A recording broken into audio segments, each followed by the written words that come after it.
Here we are once again with another episode of Dinner and Dialogue. I've been fortunate enough to have this young man before you, Mr. James Bland, the creator, showrunner, and creator and star of the online series Giants on the Issa Rae channel. So welcome. Thank you so much for taking your time out to meet with us. So you tell me a little bit more about Giants for those who may not necessarily be on board with what Giants is all about. Yeah, so Giants is a digital drama series currently going into its second season, and it's a show that follows the lives of three millennials of color who find themselves living in a tiny one-bedroom apartment and are forced to face their inner demons while on display of one another. So it's a show that tackles some really important issues, including mental health, sexual identity, also unorthodox methods of economic survival. It's a show really for the culture. It's my passion. It's my baby. You should check it out if you haven't. Well, I'm sure that you have a lot of fans that have checked it out. But you know, the name Giants is a very unique name, and I had the pleasure of watching the second premiere last night at Morehouse, and you kind of explained it pretty eloquently as far as how Giants, the name, was derived. If you can just tell us a little bit about how that name came about to title this particular show. For sure. So, you know what, Giants came from my mom. I got robbed at gunpoint in Los Angeles within my first 6 months of living in the city. And I was thinking about moving back home, or at least a little closer to home, because I was in LA. I was a recent college graduate. I did not have a car. I was working at the mall, and my sublet had ended, and I was walking home from work, and two guys robbed me at gunpoint.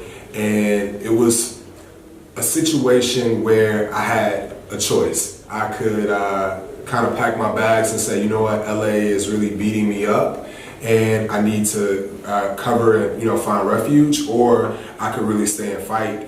And I made the decision to fight.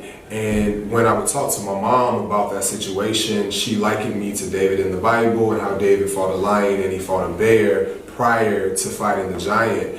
And so my mom told me those guys who robbed you were your lion and your bear, and they were simply preparation for your giant. And once you defeat your giant, that's when you'll step into your fullness. And so that story just really stuck with me. And so when I decided to create a digital series, I said, you know what? I want to create a show that showcases, in particular, millennials of color fighting their giants. And so that's where the title of the show came from. Outside of Giants, how would you describe your creative presence in society, just outside of this? Because everyone knows you for Giants. For sure. What else do you have going on from a creativity perspective? Definitely. So outside of Giants, how I would describe my creative presence is everyone knows that James Bland produces quality, and James Bland finishes. And I really pride myself in the fact that my projects always have production value, and there's a level of quality on, I think, every spectrum. When you look at camera quality, when you look at the writing, and also the performances, I really deal in Black excellence, and I want everything that I do to be an example of what Black excellence looks like. In addition, I just think authenticity is the other layer that is embodied in my work. Most of the things that I do come from a very real, genuine, and honest place, because that's the person that I aspire to be. I think it's the essence of who I am, and so it definitely rubs off, in my work. You get the feel that this is coming from a real, honest, authentic, place. And I also think another layer of my work is there's a bit of grit. There's production value, there's a polish there, but there's grit in the sense of pain, and in the sense of the level of vulnerability that is presented. That I'm not looking to present a shiny presentation, but I wanted to include all of the blemishes and the bumps. If it's, you know, the most authentic representation of whatever, you know, that art is.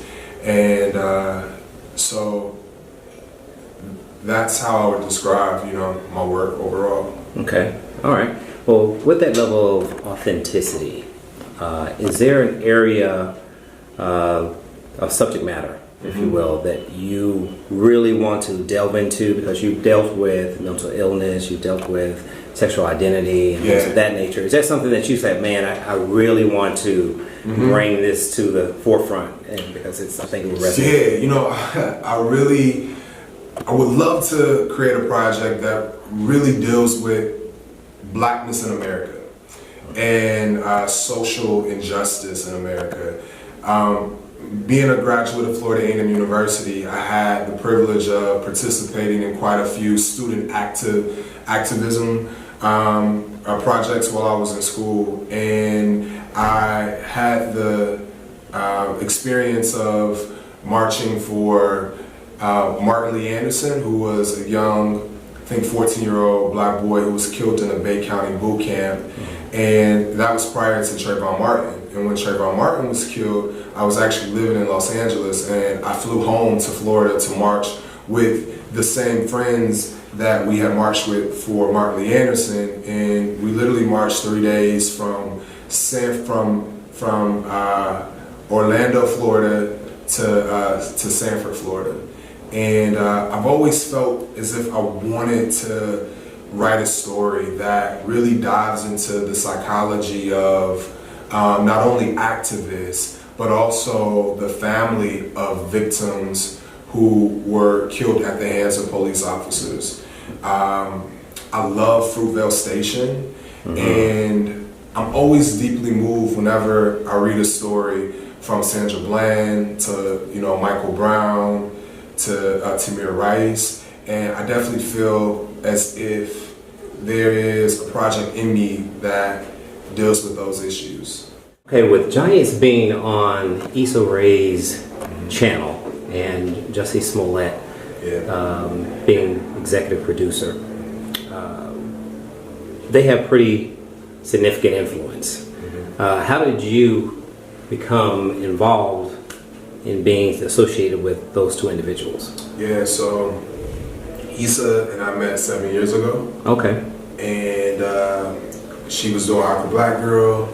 I was doing a web show at the time called Fail. Issa had a friend from college named Jamila Webb, who I had recently met while working on,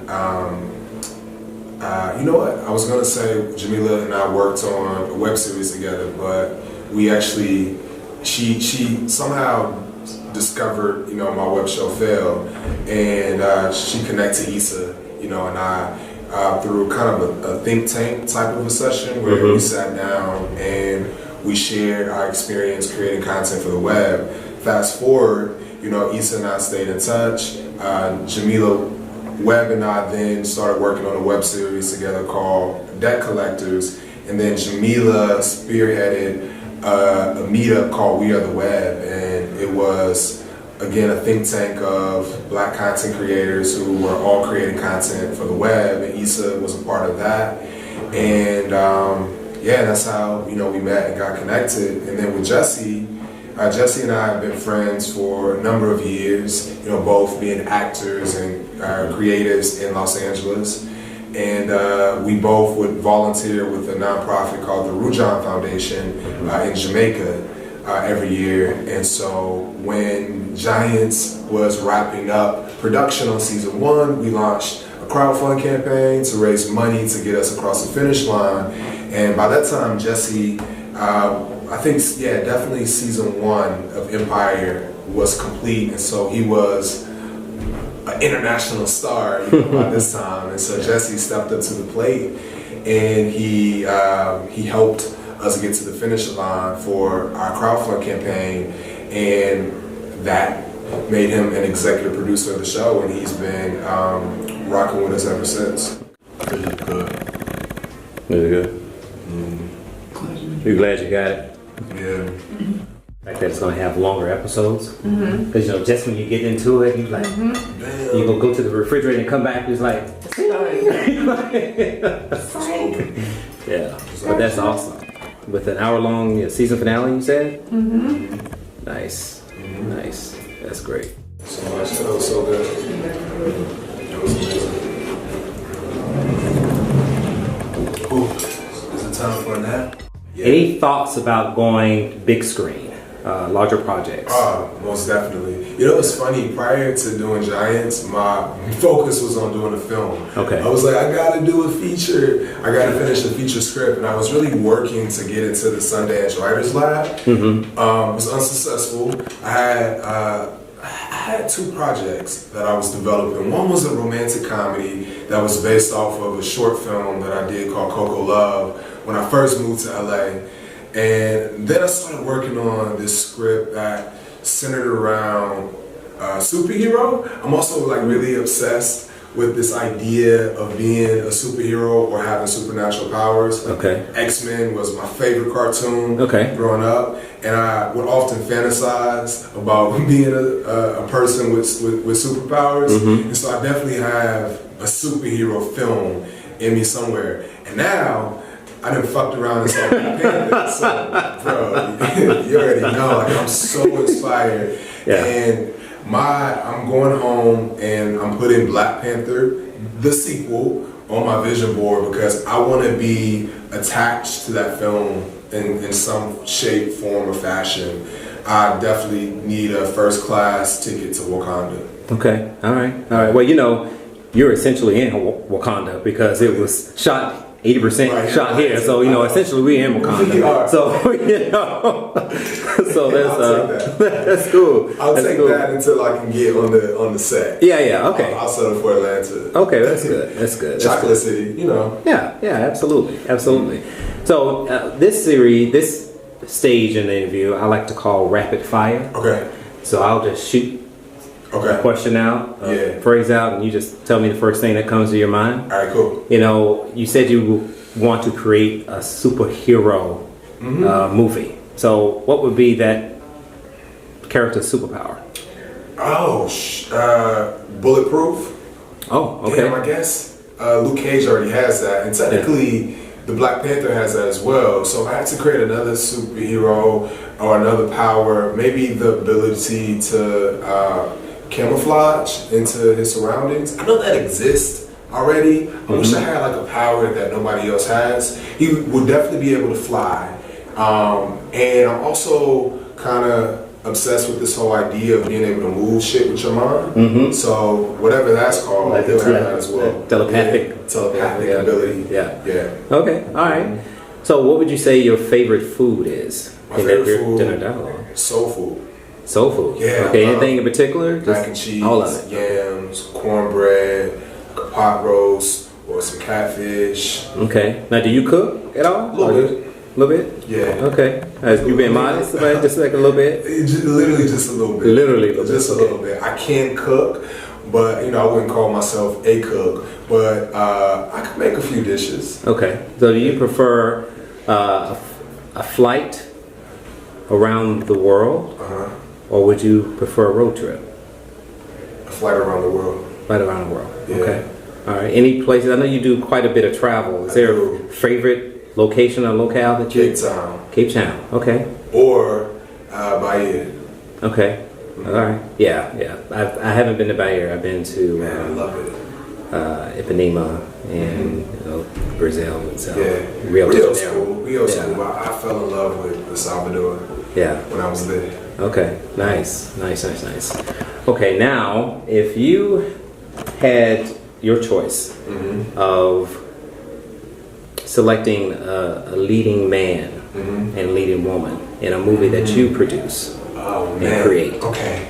I want to take Takara's title. But I'll show that you actually create and direct. Right.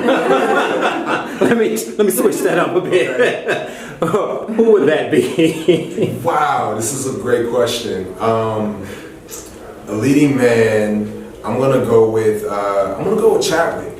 I feel like he's brilliant. From Get On Up, to 42, to Black Panther. Right now, and I'm not saying that just because I saw Black Panther and it's like on my mind right now, but I would love to see Chadwick, and I really love Viola Davis. Granted, they've done a movie together. They did the James Brown film. I'm gonna rock with those two right now. Yeah, those are excellent choices. Excellent choices. Yeah. Is there anyone that you would consider bringing on board to be a guest star on Giants? Chance the Rapper. Okay. Yeah. All right, you hear that, Chance? I'm coming for you. Chance acts, but Chance. Yeah. Okay. Because to that end, the music on the show is phenomenal. I mean, it's always on point. It flows very well with the scenes and what's going on. Yeah. How do you go about selecting the score, if you will? Yeah, so a lot of the music in Giants is from artists that I'm a fan of or friends. Okay. I have some dope friends? Yeah, some dope friends who are artists, and so it's a lot easier as well for clearances. Yeah. But yeah, and we also have a music submission email box. Okay. So artists will send us music, and we'll go through it, and we'll find music that feels as if it fits the show, and we'll place it.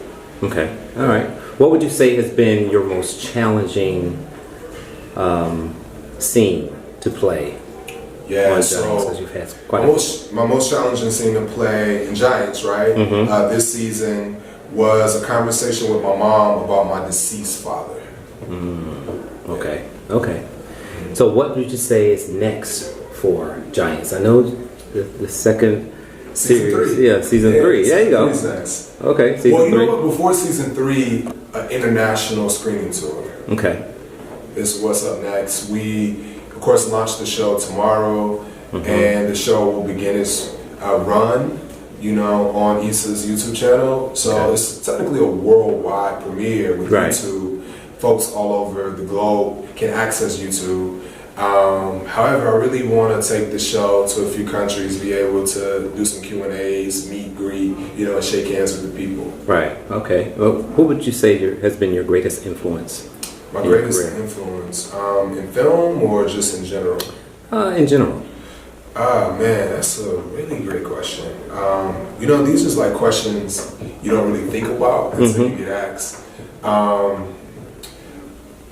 Spike Lee was a great influence initially, starting out as a young filmmaker. I would say my favorite films were School Days and Do the Right Thing, and Spike was the model, that I looked to as a filmmaker. So with Giants being such a success, what would you say has been the point of validation for you? When you felt that, or do you feel that, man, this is really something significant, and I'm fortunate enough to be a part of it? For sure. So I think I have 2 moments. I think I like to think about success and I like to think about significance as kind of 2 separate things. Because I think when we look at success, oftentimes we measure it in numbers, and metrics are important, and we definitely have our goals as far as views, as far as followers, because it helps us to track our footprint, to know that our marketing and our PR efforts are doing what they're supposed to do in terms of getting the word out and exposing the show to a greater audience. And so when I'm at a restaurant and the table next to me says, "Hey, I love your show," or I'm walking through the airport and someone stops me and says, "Yo, I can't wait for Giants to come back." Yeah. That, or for example, we were in New York on our way to NYU. My producers and I hopped in a Lyft, and as soon as we got in the car, the driver said, "I just watched your show." And it's like, man, like, wow, like folks are finding this show, and not only are they finding the show, but the show is impacting them in a real way, and that's the significance part. And so we've received tons of messages from folks all over this country that have said Giants has had a real impact on their life. Whether it's the person who is dealing with mental health, and they have said that Giants has given them a voice to show their friends and family what it looks like to struggle with this illness. Or a friend of mine just recently told me that he went home and he binged the full first season of Giants with his mom, and then after the finale, he told her that he was gay. Wow. And that watching the show with her gave him the platform in which to do it. It opened up the dialogue, you know? And so that's significant. Yes. Because I know, you know, how hard it is to have that conversation with your parents, to bear yourself in that way, and to fear that they may not receive you as you are. Right. And to have a show where we are reminding audiences that you are enough, that you are fearfully and wonderfully made in the eyes of God. Like that poem, I Know You, in the season finale of season 1, has really touched so many people and has reminded folks what the love of God looks like. And that's significance. And so I am excited to see what more season 2, you know, brings, for sure. Yeah, absolutely. I echo all of that you just said. What would you consider has been your growth in this whole process? Oh man, I have grown tremendously as a performer. Everyone around me who has, so my friends who've seen the new episode, you know, the premiere episode, but also my crew and my fellow cast members, you know, constantly tell me that they've seen my growth. And I attribute that greatly to the ability to put some hats down, but also just making the decision that I'm not going to skate, you know, through the show.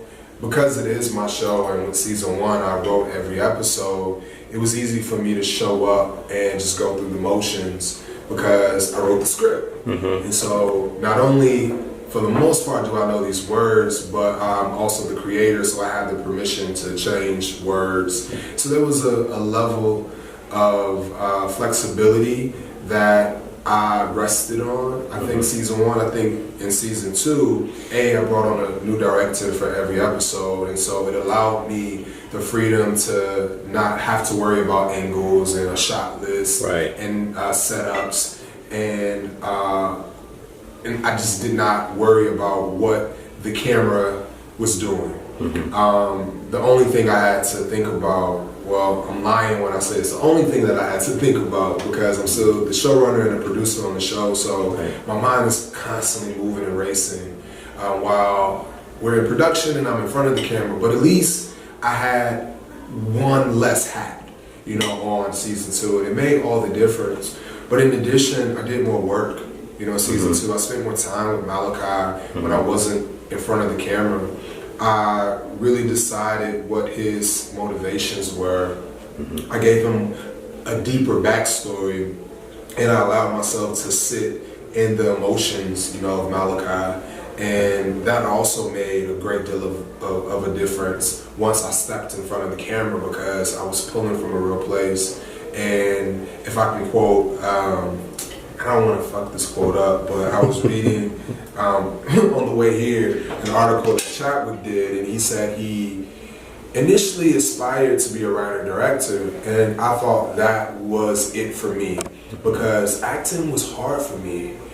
I've always kind of been the type of guy where things came easy. I was naturally athletic. I was naturally creative. I could naturally kind of figure things out. Like, I picked up graphic design in college, and I was doing web design, and it just kind of naturally came to me. Even writing and directing, I never felt as if I struggled with these things.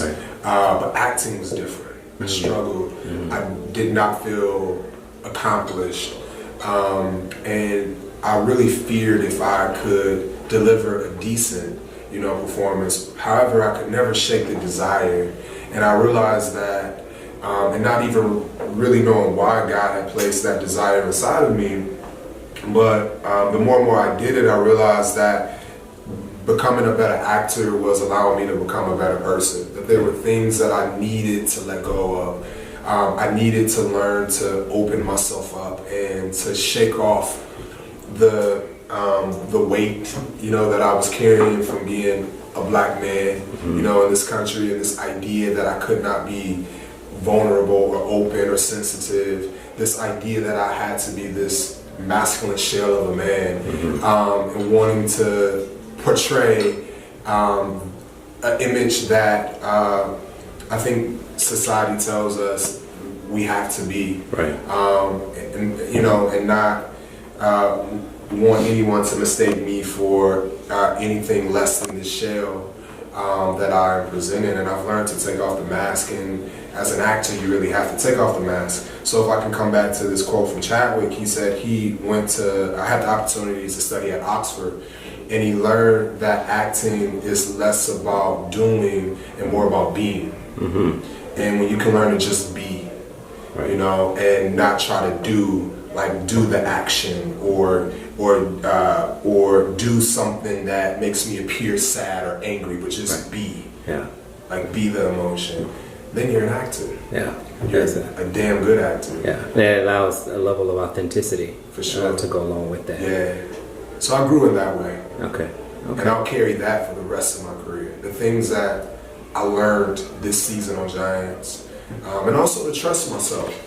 So a big lesson I learned, as an actor, you practice, you rehearse, you read the script, and you get this idea in your head of how the scene should go. And sometimes on the page, the script may say that the actor cries, or that the actor stands up in a fit of rage. And of course you want to be true to the script. Right. However, you have to trust yourself enough to just be in the moment. And if in that moment that is not the gut reaction that you have, then it's okay to pivot and to be honest in that moment in terms of how you feel. And granted, the director may direct you in a particular way and say, I need you to be really angry, or I would love to see tears, and so you have to learn to get there. But I also learned to trust yourself enough to know that as long as you are fully connected, that the reaction that you naturally have will be the perfect performance, even if it does not look like what you initially thought you would give when you read the script. Well, thank you, Mr. James Bland, for taking time out of your very busy schedule to meet with us here at Dinner and Dialogue. It's been a pleasure. We wish you much success with everything that you're doing. Giants is phenomenal. Can't wait for the next episode. It's going to be exciting, and I can just already tell that I'm going to be even more attached to it and ingrained into it as I previously was by the first series. So kudos to you and your group, and you guys are doing amazing things. I wish you continued success, many blessings. So tell the people how they can get in touch with you as far as any social media outlets that you may be on, so we can make sure that you're getting all the right followers, likes, checks, comments, all that good stuff. So you can watch season 1 and season 2 of Giants on the Issa Rae YouTube channel. If you go to YouTube /Issa Rae, that's ISSARAE. Hold on, did I spell that right? ISSARAE. It's that jambalaya. That too fake. Hey guys, you can watch season 1 and season 2 of Giants on the Issa Rae YouTube channel. That's youtube.com /Issa Rae. You can also follow Giants on Instagram, Twitter, and Facebook @Giants the Series. And if you want to keep up with me, you can follow me @JR Bland.